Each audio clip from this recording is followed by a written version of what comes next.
Hi, everybody. Nice to see you. Happy spring. Hard to believe it's almost 80 degrees. So I'll start reading the beginning. This meeting is being held pursuant to and in compliance with ordinance number 20-A14, an ordinance to ensure the continuity of government during the COVID-19 disaster. The committee members who are electronically present at this meeting are Jesse, Margaret, Peggy, and myself. I think that's everybody. The opportunities for the public to access in the electronic meeting are posted in the Albemarle County website, on the Board of Supervisors homepage, and on the Albemarle County calendar. All right. So thank you all. As I noted, it's a little lean today, but let's get started. I apologize for getting the agenda out late. I think let's start with the approval of the February minutes.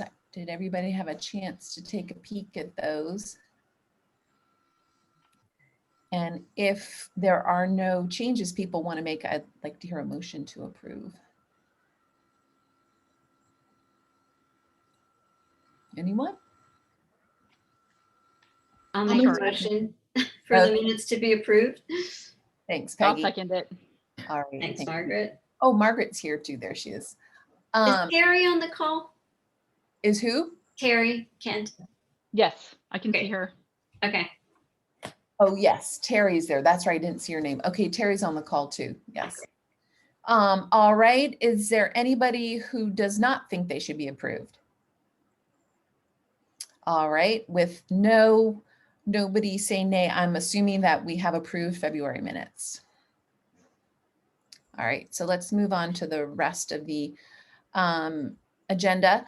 So it sounds like our UVA students are here. So I have a space at the after the report outs for them to update us, or Jesse, if you want them to speak during the ops subcommittee, that would be great. I do know Christine had sent out the proposed community survey. She was looking for feedback on that. Can I just see how many people reviewed that? I know I did and commented on it. Peggy did. Did anybody else? If you guys could take a look at it, it would be great, because I think we're ready to sort of push that to the next level. I just want to make sure everybody has a chance to take a peek at it.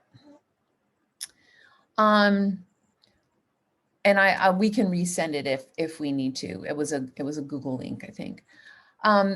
So I have invited Keep Pennsylvania Beautiful to speak to us next month.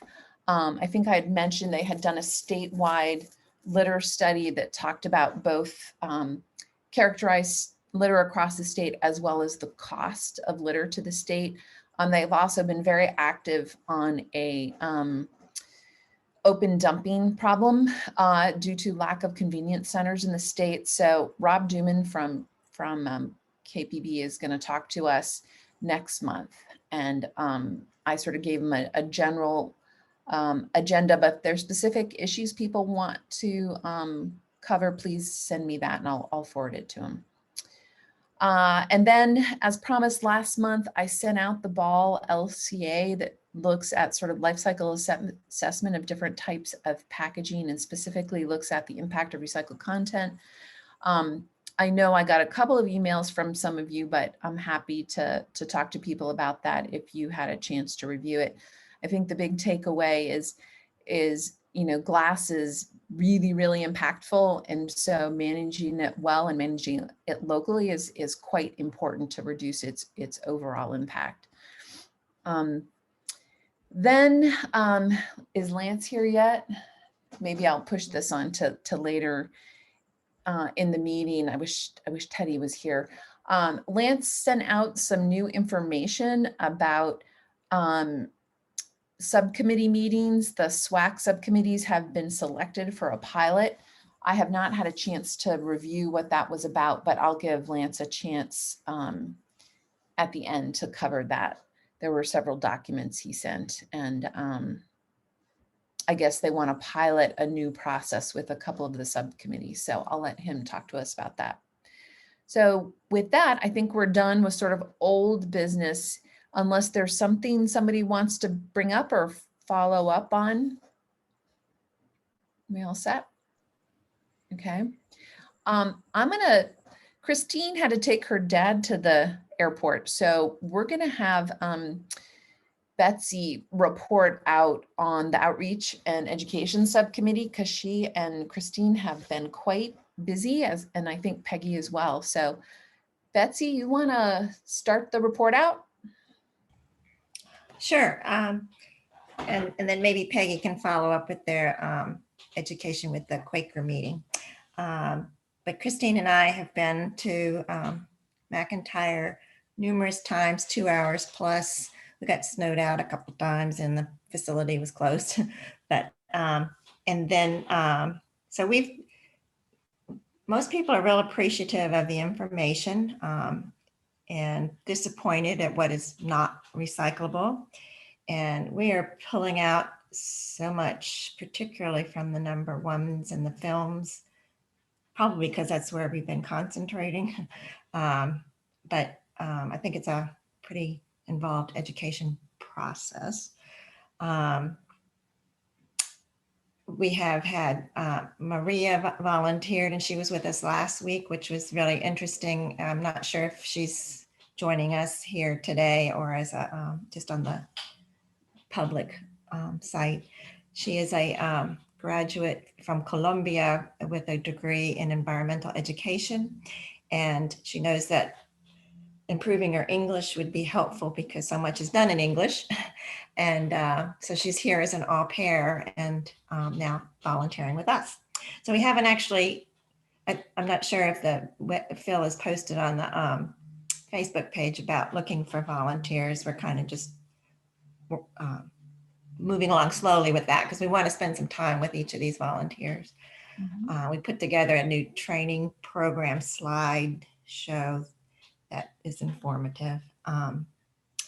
So that's kind of where we were with the ambassador program. Christine and I have also done a lot with the Keep Virginia Beautiful as far as sending out emails, notifications to lots of organizations. I haven't checked today's paper to see if the Daily Progress put anything in, but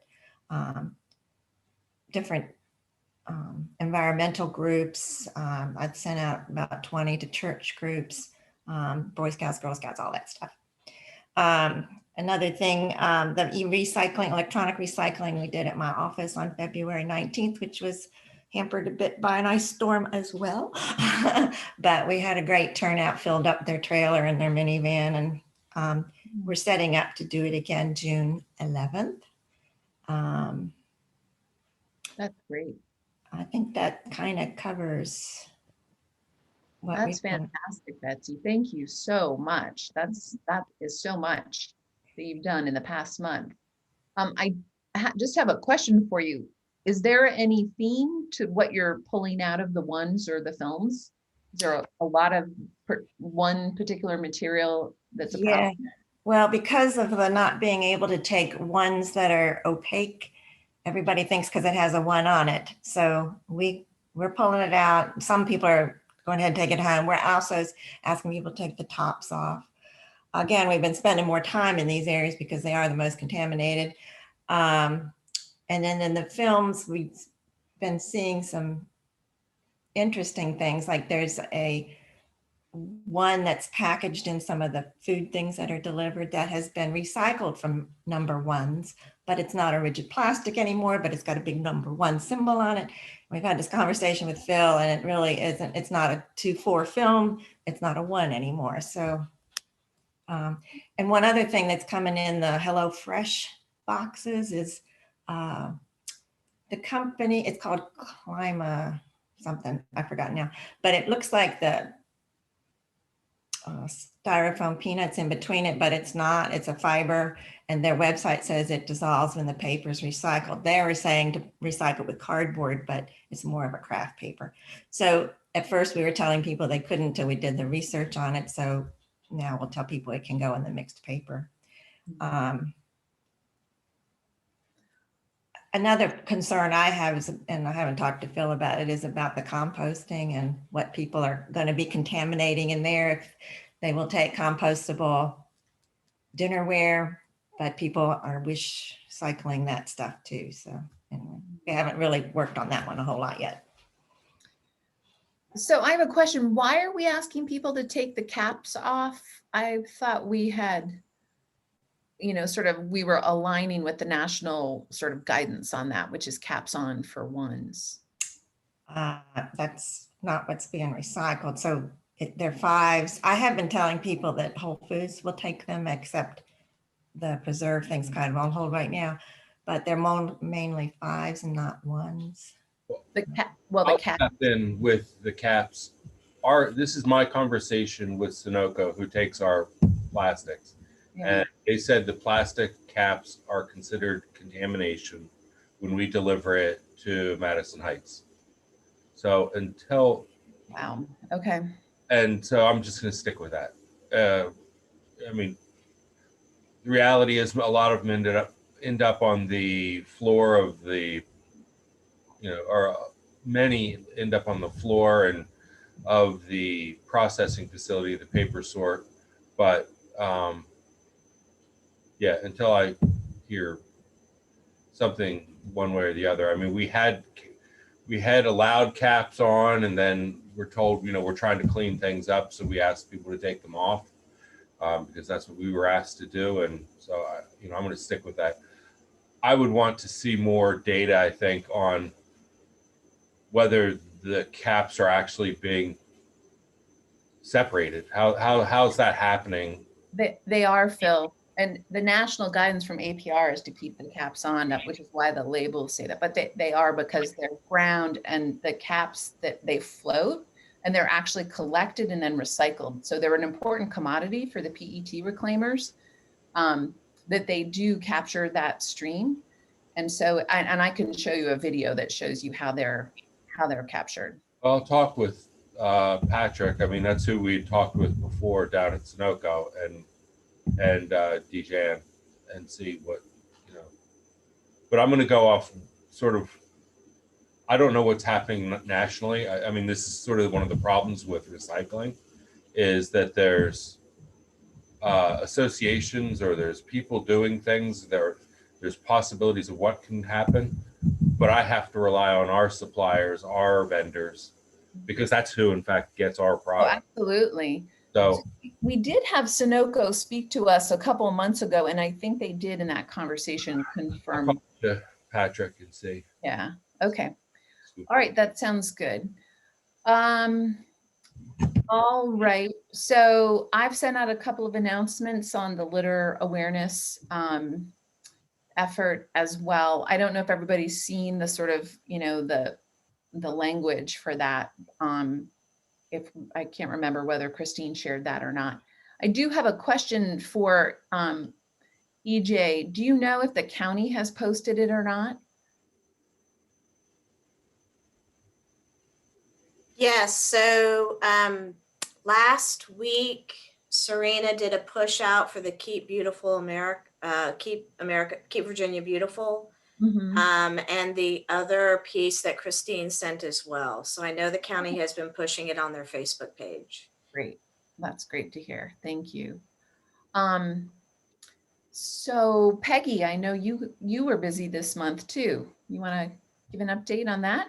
Yeah, sure. Christine and I did a little webinar with the Quaker Friends group on the 28th, and they had a lot of good questions, which Phil helped us get back to them after the talk, because we pretty much ran all our time out with our slides. And so they submitted some questions after the fact, and Phil helped answer a lot of those. And then someone who was associated with the Quaker Friends ask me or Christine as ambassadors to come to a meeting at Melbourne Park Circle Complex. It's near Albemarle, Charlottesville High School. It's very near McIntyre Recycling Center, actually. But they have service by time disposal right now, or I guess GFL, but it's still going by time. And they really would like to have recycling. And so they were talking about that with me, and I suggested Evergreen or this new quality disposal might be a source for them to talk to, because they're wanting it to sort of be picked up from them. They really don't. This is going to be a problem we encounter in the future, is like so many complexes and apartment buildings, they don't have space to have a good area for recycling as well as trash. And certainly if they're going to expand it to composting, they just don't have, they weren't designed with space in mind to do that. So, Right. but anyway, so hopefully they had a lot of questions, which I hope I was able to answer. Christine wasn't able to come with me. And then I hope that they can work something out with a vendor who can customize service for them on recycling. Peggy, so is that an apartment complex? Townhouses. Mhm. Oh, that's really cool. Great. Well, thank you so much for doing that.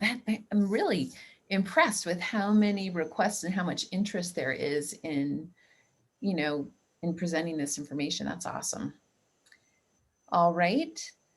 Jesse, how about I turn it over to you for the operations subcommittee? Thanks. Here's what I'm going to do. There's a couple different people that I want to connect real quick. Isabel, can I ask you to bring up the interactive map and share that? In the meantime, I want to connect Betsy and Leela. I think y'all have talked in the past about how we can get some volunteers into the ambassadors program. And Leela, would you like to introduce yourself before I go down this road? Sure. Thanks so much, Jesse. Hello, everyone, and thank you for letting us join the call today. My name is Leela Garner, and I am the Sustainability Coordinator for Student Engagement in the Office for Sustainability. So I work very closely with Jesse, but he's on the buildings and operations side, and I'm on the outreach and engagement side. So where I see a space that we could support this group is we have a lot of students who are interested in getting involved with community initiatives. And so if you ever have any programs or events or workshops or info sessions, please let me know. You can go through Jesse as well, because we would be happy to push those out through our networks. The other space where we seem to align well is we have also just started an ambassadors program specifically geared towards composting. So without getting too into the weeds, we just opened up some publicly accessible compost bins on grounds. We're obviously very concerned about contamination. So we've recruited 15 students to help staff those bins daily to make sure that we're pulling out any contaminants or as much as we can. So we are very much in the infancy phase of this project, but so far we're about a month in and things have been going really well. And so I do have, some expertise in organizing liaison or ambassador programs, and I would be happy to send any interested students your way too. Great. Thank you so much for that.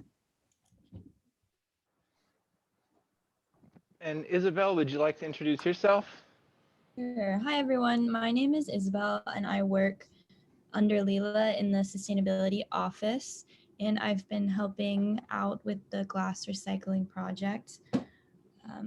In the chat, I just dropped the link for the map that myself and Leah, she's not able to join today. She's another student employee at the office.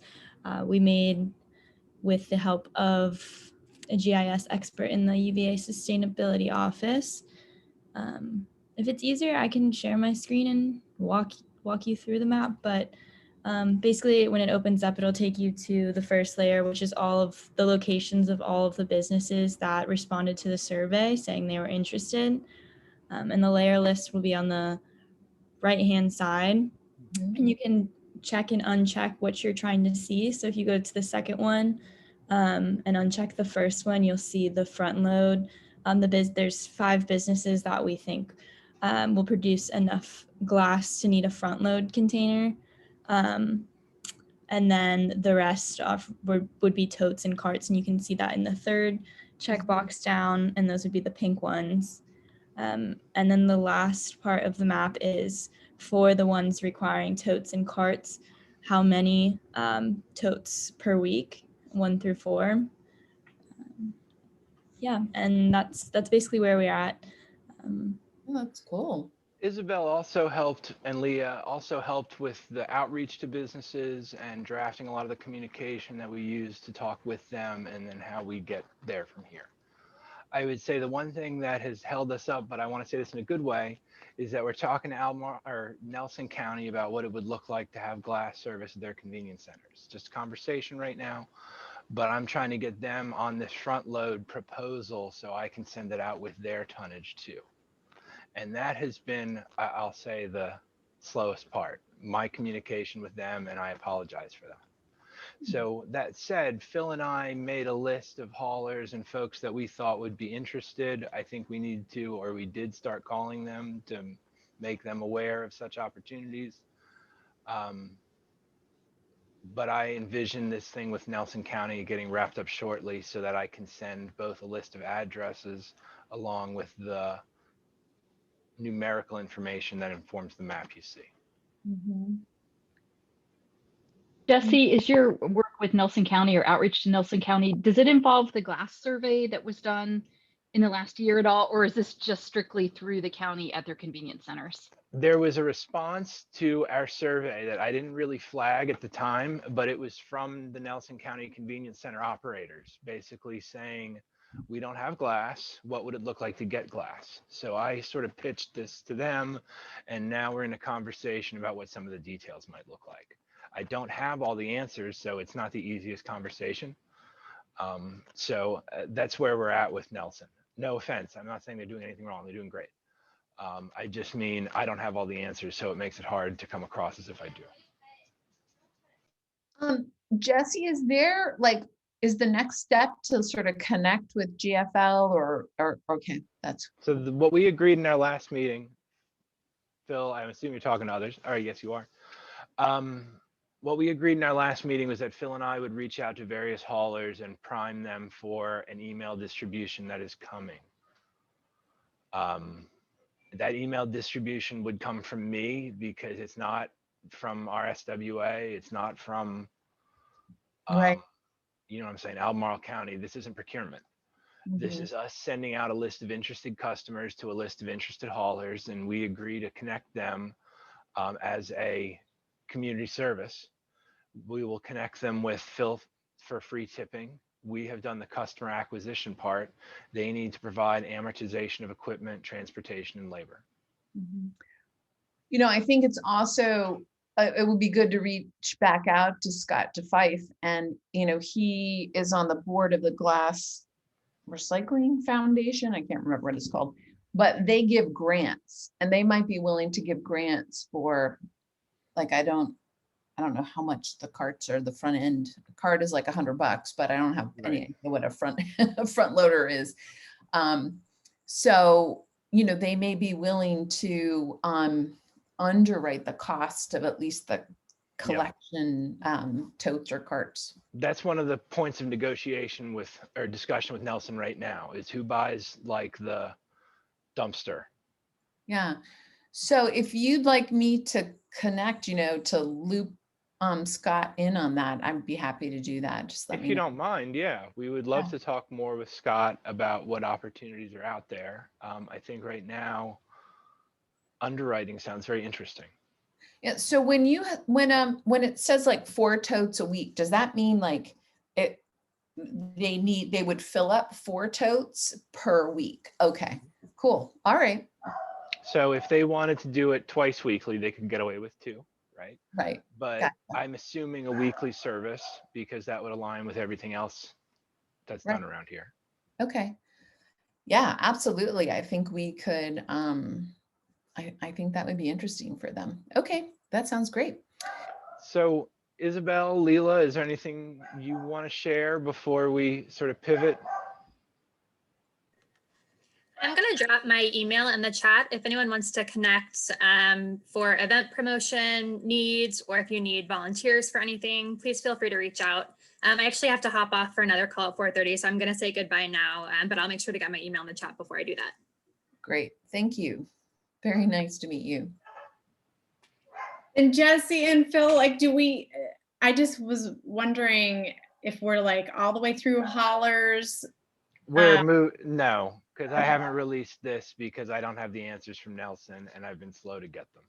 Gotcha. So the bottom line is I haven't called Waste Management. I haven't called the people who are on my list because I'm dragging my feet, and I'll stop doing that. Okay. And Mike's on whose list? Is that Phil or you? I was gonna email over a list of everybody. That I'm talking to Phil, and I was hoping he could talk to the ones that don't like me.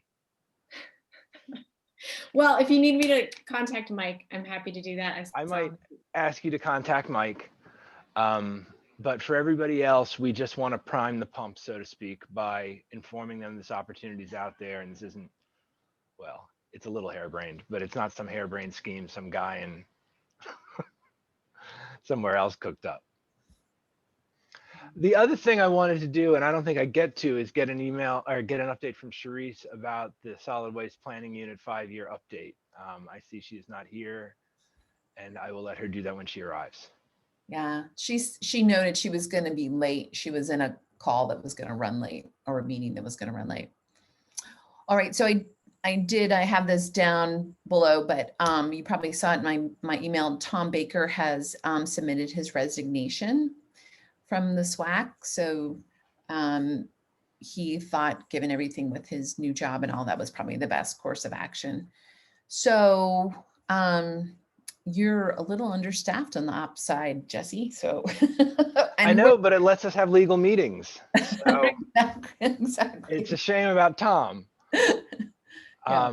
No, seriously, I don't know how I'd pick up somebody else given the current situation. So if there's somebody else who really wants to be part of this, let me know. But it would sure be easier if people who weren't SWAC members wanted to be part of it, because then we wouldn't have this conversation about illegal meetings.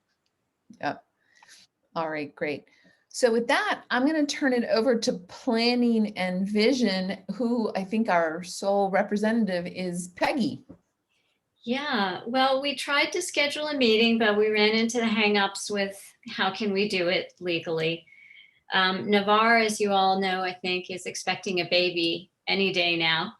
And so he had already given us a heads up that they were also moving and getting ready.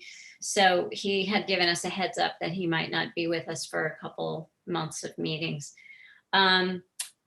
I guess the only thing I really can update you about is the legislative things that happened. The polystyrene, expanded polystyrene ban for food serviceware passed, but it won't go fully into effect until 2025, which is it feels way out there, doesn't it? Yeah. And of course, there are lots of, if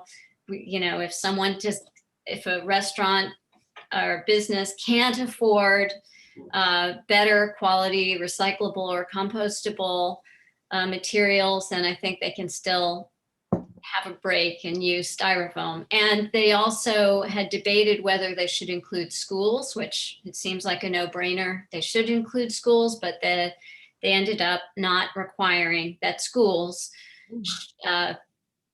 give up expanded polystyrene. So there we are with that one. The advanced recycling did pass. It failed in the House, passed in the Senate. Then the Senate sent it back to the House and said, we want you to pass this. And similar sort of thing with the polystyrene is the House wanted to pass the polystyrene. Senate was less keen on it. And they kind of made a deal that they would pass both. Wow. So I guess one thing that was good is I wasn't really tracking this, but I learned later that SB 1319 passed, and that was to expand the scope of the DEQ's Waste Diversion and Recycling Task Force. And so they'll be making a report and recommendations that hopefully our legislators will act on next year. And also the balloon, intentional balloon release ban was passed by both the House and the Senate. And so that will be waiting for Governor Northam's signature. So that's a good thing. So I think that's all the news on the legislative front. Peggy, do you know anything about this Governor's Advisory Commission on Plastics that they put a call out for participation? I remember when that came up. Yeah, I just don't earlier know in if they're, 2020. yeah, I don't know if they're doing anything, or I'll look into that. that would be great if you wouldn't mind. I'd just like to know what they're working on. Yeah. Okay. All right. Well, thank you for that. That's actually, it's really great having the update on those different policy discussions. I will tell you that EPR is a very hot topic right now. We're going to be seeing an EPR bill come out in the state of New York. I think probably maybe this week even. So I think that's going to really light some fires. I think that's start of a wave where we're probably going to see. So is Lance on? Yeah, Lance is here. So Lance, I was going to ask you, you sent a number of documents out this morning for us and mentioned that there's going to be a pilot with some subcommittees. I didn't have a chance to review that stuff. Could you maybe just let us know what the top lines are and what we need to know?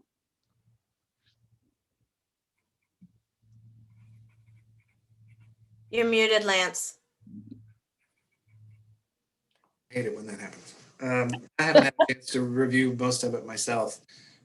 Just skim it this morning. I spent the better part of my day negotiating a lease for a larger, better vaccination site for the community. So something that came up this morning and may be done with already. So it's been pretty diverting.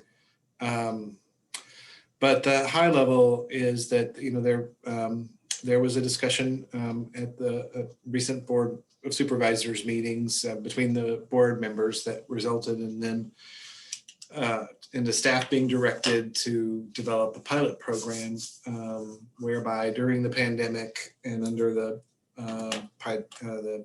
local ordinance that allowed meetings of public bodies virtually to find a way where staff didn't have to attend, set up, do a lot of the work that we've been struggling with for some time to ensure compliance with FOIA. So there is a pilot that's been authorized. SWAC is one of 3 committees that's included in this pilot, and effectively the short version is that it will allow meetings of subcommittees that don't have to be set up by staff or attended by staff. I believe they will need to be on Zoom as the platform. Mm-hmm. And there's some stipulations in there, and then that I didn't really, I'm sorry, fully have. Okay. That's all right. And then the link to the recorded meeting would then be shared back in this instance with EJ, who would make sure that it's posted. And I suspect, I don't know this for sure, that the reason why the limitation is to Zoom is so that it's got that marriage. So between the recorded meeting in one platform going to the same platform, as opposed to Google Meets or one of the many others out there. How do you download it? How does it get uploaded? I think it was a technical thing, but I really wasn't involved in any of the development of that. So there is, it's just, there are a number of documents. Most of them are the same ones that I circulated maybe 3 weeks ago that were out to the county attorney. There's just a couple, 2 or 3 page Microsoft Word document that defines how, what the details of the pilot program and the responsibilities of staff and the responsibilities of subcommittee members. And that's just about all that I know. Okay, so the intent of the pilot is really to try to make it easier for subcommittees to meet, and that the evidence of our meeting is really the video recording. Does that mean we don't have to take minutes if we're submitting the video recording? You'll have to read that. Okay. I don't know that answer. Right. It does say in there that you need to take minutes, but it can be, it doesn't need to be verbatim minutes, just, just basic minutes. I'm not quite sure why you need minutes when you have a recording. Yeah. But that is what we've been asked to do. And to turn over those minutes to, I guess, to EJ. I have to read over it more carefully also, of what they put down. It's kind of long, but when you really break it down, it's just basically reading what, Anne, what you read at the beginning of the meeting, making sure that it's posted, making sure that you hit record, that you don't allow anybody to talk in chat. We're supposed to cut out all chatting. But if you're doing a subcommittee with 3 people, why on earth would you need chat? Right. And so there's a few things like that to read through. But the only thing that I question, and I got to read through it more carefully myself, is that you're supposed to have some kind of report, it said at the end, to track the fact that it's a pilot. I'm questioning whether I have to ask these questions of the rest of the board of whether they really think that that's necessary, because I'm going to be at the SWAC committee, and when that subcommittee comes back, I'm going to hear the report of the subcommittee anyway. So I'm a little confused about that, and I just haven't had a chance to read through it and really think about it, as you haven't either, Anne. Right. But I don't know if AJ wants to add more to that, but it's just a question of, is that particular last step really necessary? If 2 board members are going to be at this meeting, we're going to get that information anyway. So anyway, that's, but I haven't asked that question of other board members if that's what their expectation was. So I don't know. I did have a chance to look through it, not as thoroughly as perhaps I might like, but there's the public meeting, public record aspects of it that have to be met at the same level with the subcommittee that have to be met at the full committee. But it is sort of a pilot program because we're not going to have county staff present during the subcommittee meetings. And that's one of the reasons why I think more of the information is being passed to the committees to pass to the subcommittees that are authorized, because we won't have county staff doing it. So we have to maintain some degree of continuity with the same and consistency with the policies and procedures that county staff has been doing for the meetings they've been managing for us. Gotcha. So if I may, and to your point earlier, this is the guidelines that were sent out for the pilot program were sent out to make it easier for the subcommittees to be FOIA compliant. And so I think it's important to make that distinction. It's not necessarily easy to do all of these things, but it does make it easier for the subcommittee to be compliant. And to Jesse's point earlier, if you read the document that Lance set out, that's FOIA meeting titled, it does have a rule of 3 and a rule of 2. So if it is a 3-member committee, if 2 of those members meet, that is considered an official subcommittee meeting. So yes, ma'am. But there was one issue that I talked to Greg Campner about. If we never voted on it being a subcommittee, then it's not necessarily a subcommittee. And Peggy went through the minutes and found that we never actually voted on these subcommittees. We will have to ask for a clarification from Mr. Campner on that, because the documents that he sent out stated that regardless of whether the committee voted to create the subcommittee or not, if it is transacting the business or the scope of the committee, then it falls under the same public body requirements. So you're absolutely right. There are some clarifications that will have to go back to legal. I read that first document about public body, and it struck me that it basically said if you're meeting 2 or more, you're subject to the FOIA requirement. So, was a new clarification for me and kind of raised all sorts of flags. So, so Agreed.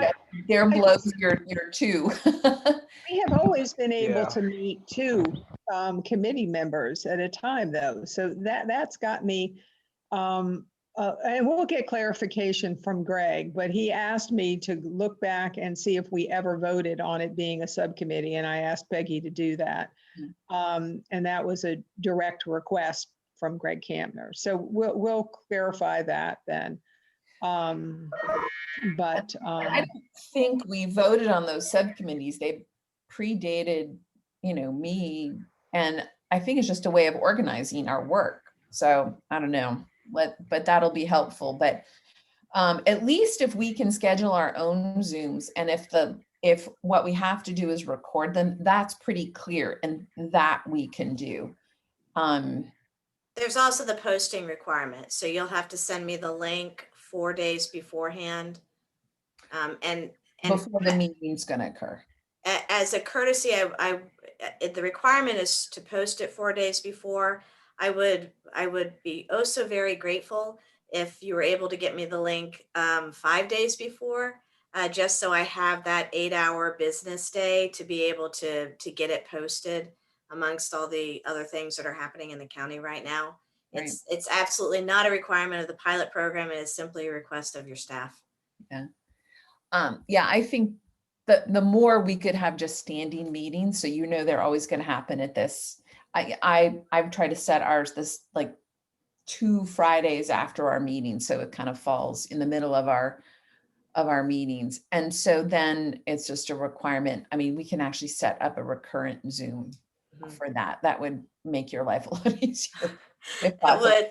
Okay. Lance has his hand raised. Yeah, and I'll say, if you would just copy me on the email. I'm not on the SWAC distribution list anymore, but when you send that stuff to EJ, copy me. Oh, you're not? Okay. EJ is on vacation or sick, that at least there'll be secondary coverage. I won't know what to do with it, but I know other people who will, so I can Okay, will do. and make sure we give you the service you need.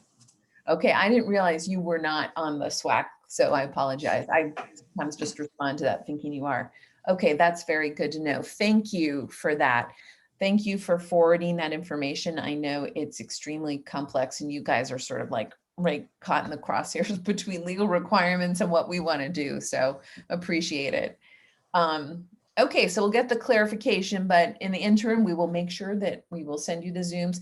I wanted to say, EJ, I don't think we generally have agendas. These are, more conversations. So are you expecting an agenda for when you post these as well? It's a really good question, Anne. I actually went and looked through, one of the reasons I scoured these documents is because I was looking for the requirement of an agenda posting and not just a posting of where the meeting is and how do you public get into it. And I saw where at the beginning of each agenda, you have to put the blurb that you read out, but I haven't seen anything about requiring posting of the agenda. So that's a point of clarification that I need from legal as well. If it turns out that the posting requires an agenda, then, it could probably be as simple as ops committee meeting to discuss operations of solid waste. And that's what I was going to say. It's just a standing agenda, the same Right. thing every. But I'll get that clarification. I need that clarification as well. Okay. By the time we get all these clarifications, we're going to be able to meet in person. The 6-month pilot will be over and we'll meet in person. Yes. Okay. And can I have one other thing? Sure. And I apologize, I had to step away for a minute, but one of the differences between a subcommittee meeting versus just, for example, 2 supervisors getting together is even two supervisors routinely getting together to conduct a certain specified course of business does require consideration of public meetings that two supervisors just getting together for a conversation wouldn't. So if two supervisors were tasked to do a certain job, we basically become sort of a subcommittee, as opposed to just two supervisors getting together to have a single conversation.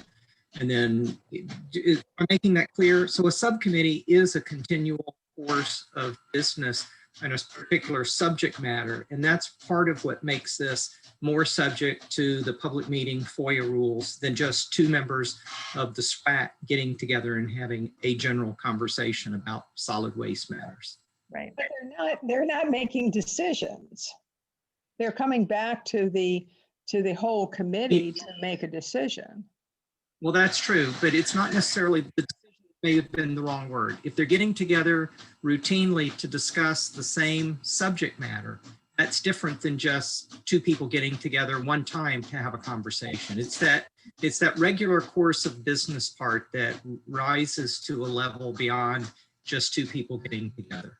Yeah, from what I read, it sounded like getting together to discuss the public business. You know, if this was just us talking about stuff we want to do or whatever, it'd be one thing, but it's because it is stuff on behalf of SWAC or whatever. That struck me when I read that first document, kind of raises it to the FOIA level. That is another distinction as well. Yeah. Thank you, Ann. All right. So that's basically the end of the agenda. I don't know, is there anything else that people want to bring up and discuss? Anything that's going on that we should know about? I'm going to plug that everybody should get out and do their one little, like, you know, take a bag, go for a walk and pick up litter this month and let us know about it. But that's it. I'm actually really looking forward to the results of that. Nothing else? All right.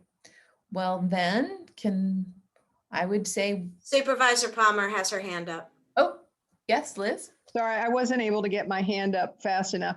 Did you say that, or cut off the thing? Oh, Liz, you're muted. Got to keep my hands away from the keyboard. And you said that that you had the Pennsylvania Keep America Beautiful people coming next week and next month. They've done a study. I'm just trying to be clear about linking illegal dumping to not having public places, or oh yeah, that's how they started. They have a very serious illegal dumping problem in rural parts of Pennsylvania, and it's because they have very, very few convenience centers. So that's sort of where they started. And so I asked him to address that. And in fact, and one of the problems was this illegal dumping was not getting prosecuted. So they actually have done work with the judges in the state of Pennsylvania. They get to go once a month. They have a couple of hours with the judges to talk to them about the consequences of illegal dumping, because basically people were getting sometimes written up and then nothing would happen. So they've tried to close that loophole. And so then they did this report on illegal dumping and, you know, what needed to happen. But then they got a funding to look at litter across the state. So they hired a well-known consultancy that does litter surveys, and they surveyed the whole state, really substantial amounts of litter in the state. And they characterized it by type of litter and where it's occurring. And I don't know if you guys have ever driven up I-81 through Pennsylvania, but there's a ton of roadside litter. It's crazy. So they looked at that, and then they did very detailed surveys of, I think it was 13 communities in the state, and found out what it actually cost them to manage litter. And for the state in total, it's around, I think, $69 million annually. Oh, it's a lot. And a lot of that then falls on local budgets.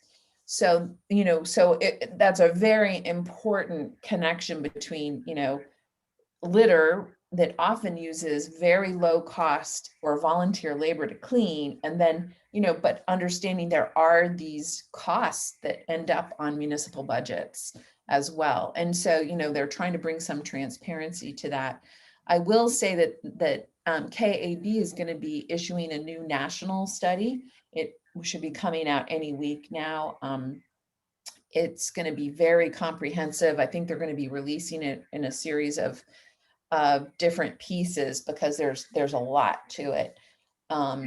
So it's going to be sort of the national picture of very similar to what Pennsylvania did, but it will be a much more national picture. And they looked at both terrestrial litter and then waterways. For the first time, we're going to have a basis of waterway litter as well.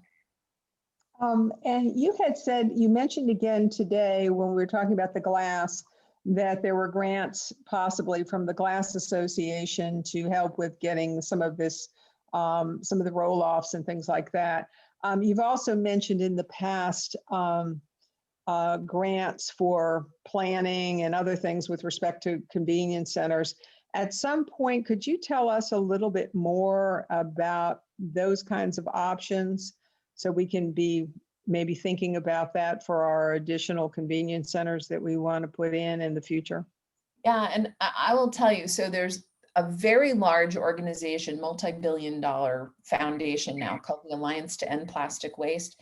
It is a big consortium of the petrochemical companies, some brands, a lot of plastic converters that have contributed over $1 billion now to address plastic waste in different areas. What they have become extremely aware of is the lack of infrastructure is directly correlated to where you see a lot of plastic waste. So I think they have focused initially on Southeast Asia, India, Africa. However, I know the guy who's going to be in charge of the North American sort of division of this foundation, and they are looking for US-based projects. I think that they'll be funding at all sorts of different levels, but I think, if we identify we have a rural waste disposal, which obviously goes along with plastic issue, that is an organization we should consider approaching. I just talked to the head of projects at it last week because they will be making grants for infrastructure, for recycling programs and other things. The other one is the closed loop partnership. They are interested in funding infrastructure to grow the circular economy. So they have, funded MRFs and other things like that. So they're another organization, they're industry funded, but they have a lot of money. And they are teed up, if people can make the case that this is needed to improve the recovery, and recycling of materials, they're very interested. They've done a number of projects in Ohio. They've done a couple in Texas.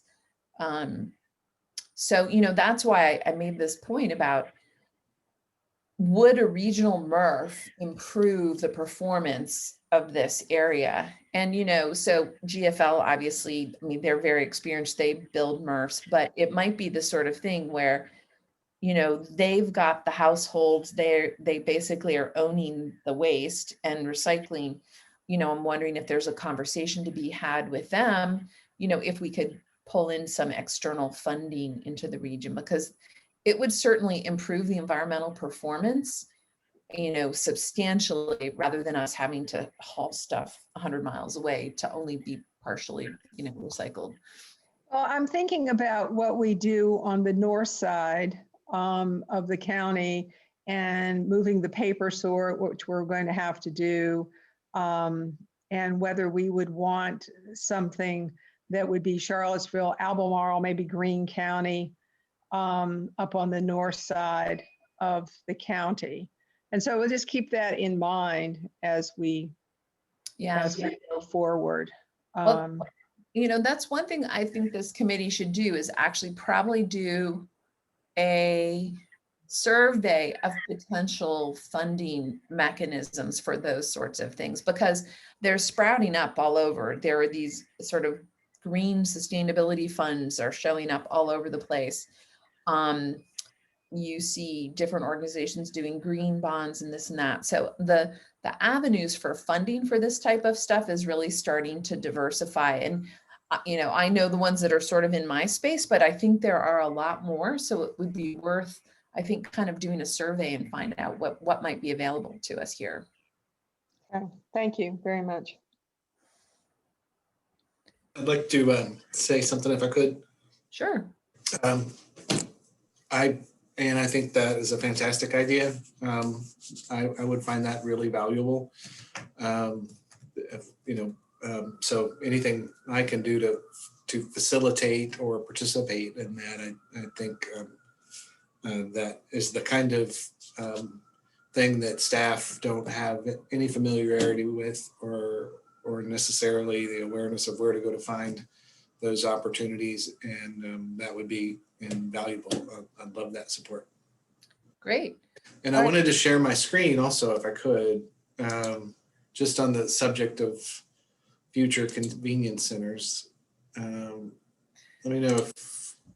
Just quickly, Peggy, can you make sure you put, kind of a survey of funding sources as an action item, and then we got to figure out how to, who will work on that. But let's just make sure that's a clear action for us. Great, thank you. So can you see my screen? Yeah. Okay, so this is brand new as of a couple of days ago. I reached out to a number of, partners and internal folks to think about, what data is out there regarding illegal dumping, junks, sites that are basically junkyards, trash collection on roadside. So this is the first bit of data that's come back in. This is 3 years of reports or complaints sent to the police department for illegal dumping. So this is, it's 3 collective years. You see a dot, that's where the dumping report was located, the physical address. So I think it's, really clear based on this that the southern part of the county is going to be well served by a new facility. And I was really wanting to look at this, thinking about future sites as well. If there are, if distance is really, how much of an issue that is. And I'll be working with our equity and inclusion office as well to get to overlay this with perhaps with demographic data that would help inform, and like whatever I can find in terms of data that could help us decide.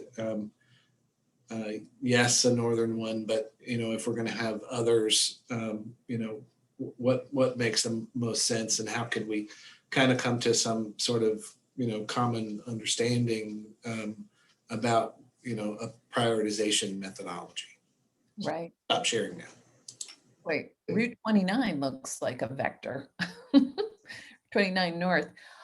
Do we have any information on what's dumped? Is it just household waste, or is it, I'm sure it's a diversity, couches and things like that. I would bet that our board members would know, because they get a lot of complaints as well.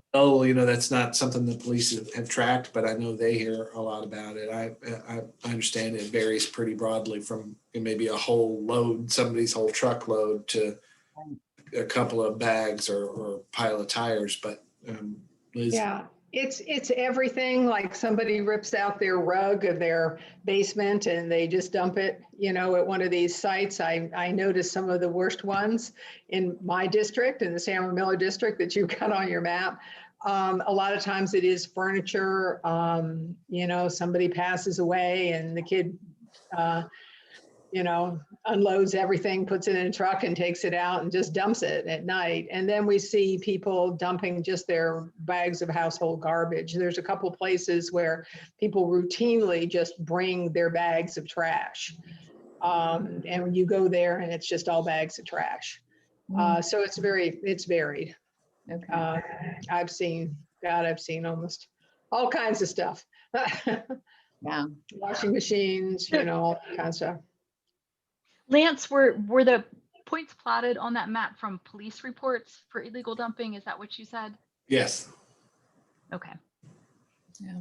So VDOT is another possibility that I could reach out to for complaints. I'm not sure whether they track these or how they track these. That's a next step for me. So is that a county expense to clean them up? I'm not sure whether we do anything, or I think primarily we probably report it to VDOT. The owner, if it's in the VDOT right away, my understanding is the VDOT will clean it up if it's in their right away. Other than that, it's the owner's responsibility. I have had people in this district who have sold property in southern Albemarle because they didn't want to pay for any dumping cleanup anymore. And so, I mean, because they are responsible for the cleanup. And so a lot of these don't get cleaned up. Mm. There are places, there's tons and tons of tires on somebody's property, and they just say, well, it costs too much to get it. And I would think it would be a fire hazard. I'm surprised they're allowed to have that many tires on a property. But, Can I ask, where do abandoned vehicles fall on this? Like, can people park, vehicles that no longer run on their property? Oh yeah, we grow in the rural area, grow cars all the time.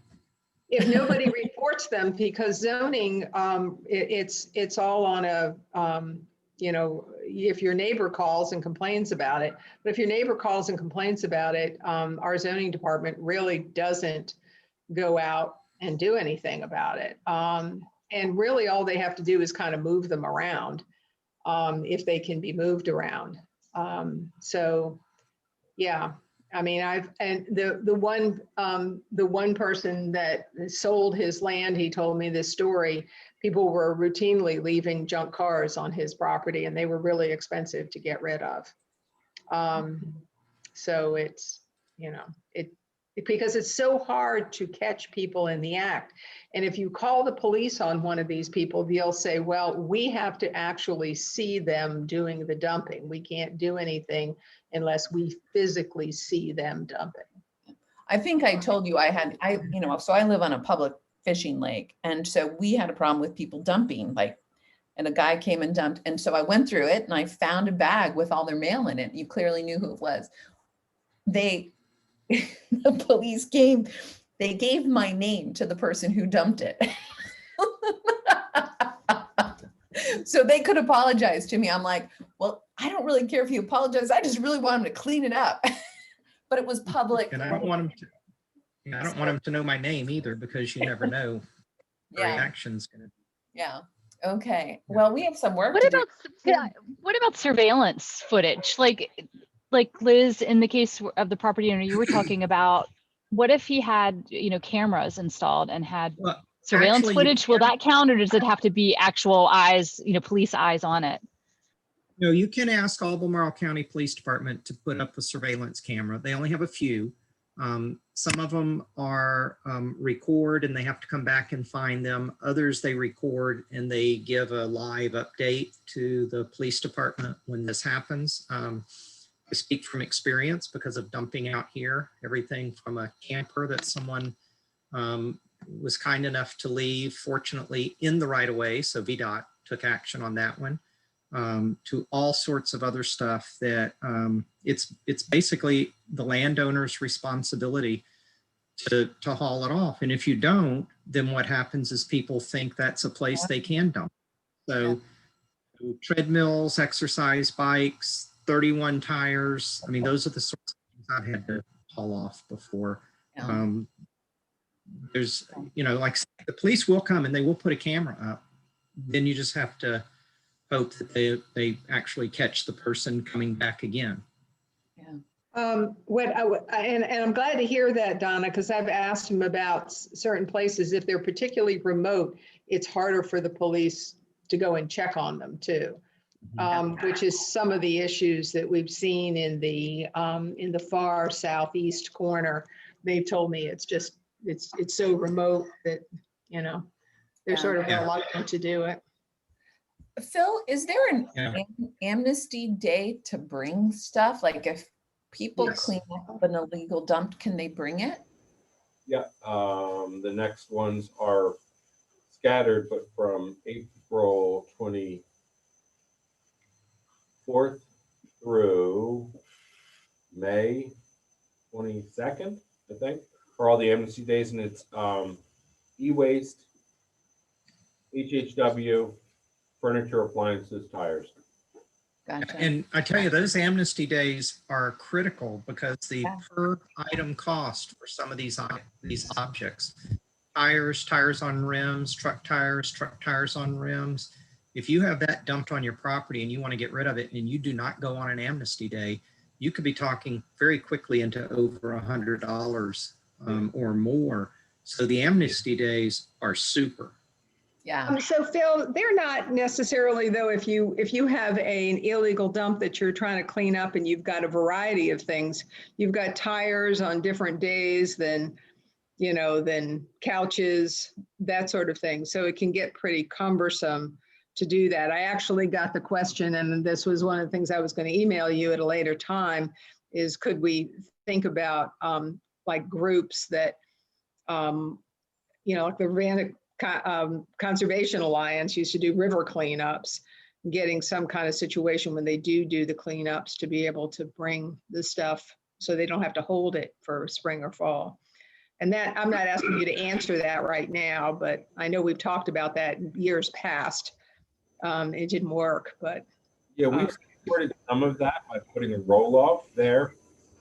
So if they're working a section of the river, like what's the volunteer day that I forget what it is. Anyway, a bunch of our staff. Day of caring? Yeah. Day of caring. Did a cleanup of Moore's Creek. And so we kind of wanted to help out, and we put a roll off there, which then they could bring all the stuff out. It got taken care of. So, I mean, we could do that. Obviously, we'd want the city and the county to support us and, support that. But as far as our amnesty days, I mean, I do think they help a lot to keep some of this from happening. I think they're actually a real godsend for the property owners that get dumped on, because it's one thing to have to take your pickup truck and get all the tires up, but it's another thing to have to sit there and shell out your actual own cash to get rid of this stuff. And so a county day open, or a day open for the residents to just say, okay, bad enough I'm using my labor, but at least somebody's helping with the cost. Yeah. Yeah. I wanted to ask, is this something that you think it would be worth for us asking one of the local television stations to just do a little piece on? Just so people are more aware and say, you see somebody dumping, please report it. We want to know, but it's a problem and it costs people a lot of money. It's just not an environmental issue, but it's costing us all money. Well, just strikes me we should do some. As Donna and Liz probably well know, is better than anybody. It just steams property owners unilaterally. I mean, it just, it's a physical attack on them and their quiet enjoyment of their property, that somebody just dumped this. I don't blame them. Wow, that would be such a good idea to have a story. I mean, we have the map. If someone could find at least one of the property owners willing to talk to a reporter, I definitely have contacts with some. I know that probably Emily Kilroy at the city also has some great reporter contacts. So I think it's a great idea. Yeah, the other thing is not just people who dump after you're on your property, but like when I bought my property, I took 7 overflowing pickup truckloads of junk off the property to Ivy. That doesn't count the 31 tires. And it averaged about $20 per truckload, which when you think about it was not that much, but it took a number of weeks and months just to clean up the junk the previous owner left. Yeah. So, and that's one of the problems, people just don't take care of the land. They've got a big piece of property, they just throw their junk out there. They grow their cars in the field. Yeah. I have a I have a neighbor growing cars right now. Yeah, so I was wondering about that. So yeah, so I think we should think about doing a little piece on raising awareness on illegal dumping in our county and the consequences of it. So let's put that down as another action item. And Terry, let's, I'll loop around to you to see if we can figure out how to do that. That's great. Not to tell too many stories, but I have to tell one really quickly. We have all these small quarries down in the Schuyler area, and that's another place where people routinely would throw trash. They are old, ancient dump sites for so many people. It's just amazing. Anyway. Yeah. Ann, you might be more successful in asking the news to do a quote story rather than a straight PSA. Yeah, no, I'm thinking a story. Absolutely.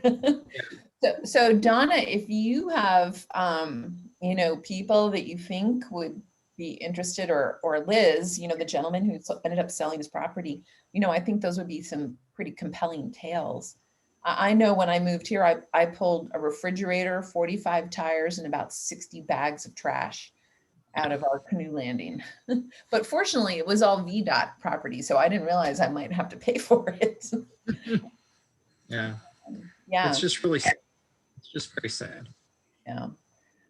Okay. Well, thanks for that. Great discussion, everybody. Thanks so much. And Jesse, thank you so much for having your students. They really sound terrific and sound like they're doing great stuff. So thank you for sharing that. And with that, guys, I think everybody gets 15 minutes back in their day. If there's nothing else, I think we can adjourn. Sound like a plan? It does. Thank you. All right. Bye, everybody. Take care, everybody. Bye-bye. Thanks, everybody. Good Good night, night. everybody.